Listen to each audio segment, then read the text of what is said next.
Continuing with our top 5 perfect Patriots fits for the 2020 NFL Draft, I'm Sierra Goodwill here with Evan Lazar. We've talked a lot of offensive guys. We're shifting our focus now to the defensive line. You like AJ Epenesa. Why?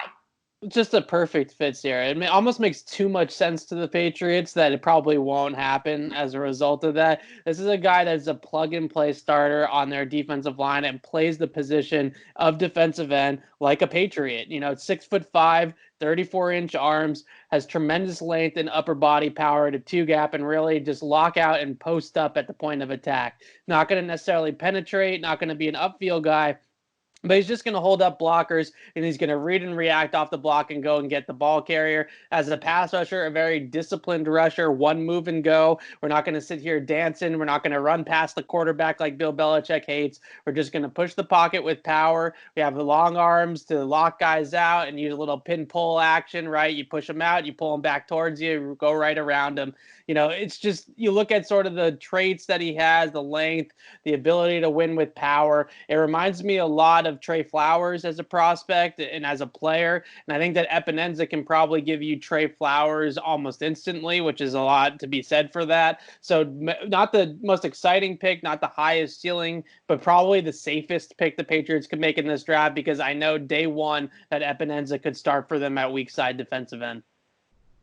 And in your latest mock draft, your final mock draft, you can find on our website at clnsmedia.com. You actually have the Patriots using their first pick on this guy. So you clearly, you also mentioned that you hope that they pick an offensive player with their first round pick. You think that this just makes so much sense that Epenesa should be a Patriot. I think it's really just the comfortability of the pick, right? You could go and get a Denzel Mims just like they got N'Keal Harry last year, but you don't know if Denzel Mims, the way the Patriots have had bad luck with receivers, you just don't know if he's going to pan out. I know for a fact that Epenesa can play 3-4 end for the Patriots. I know it's going to be a perfect fit, and it's just sort of one of those picks that you just make it and you just move on, right? You just say, here's our starting defensive end week 1 for the next 4 or 5 seasons, and we're not going to worry about this guy. And there's a lot to be said for that. I understand that there's guys in this draft that people are going to like more, that are going to have higher upsides, even on the defensive line. Somebody like a Yatir Gross-Matos has a much higher upside than AJ Epenesa does. But at the same time, Gross-Matos has a little bit of question marks, whereas Epenesa is more of a clean prospect. Last year at this time, Sierra, a lot of people were pegging Epenesa as the first defensive end off the board.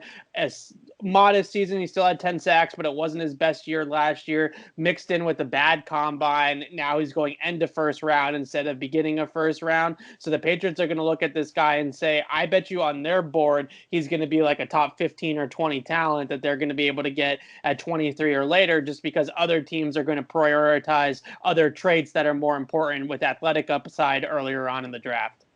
For all of our draft content, including the rest of our top 5 perfect Patriot fits, head to our website at clnsmedia.com and subscribe to our YouTube channel at Patriots Press Pass.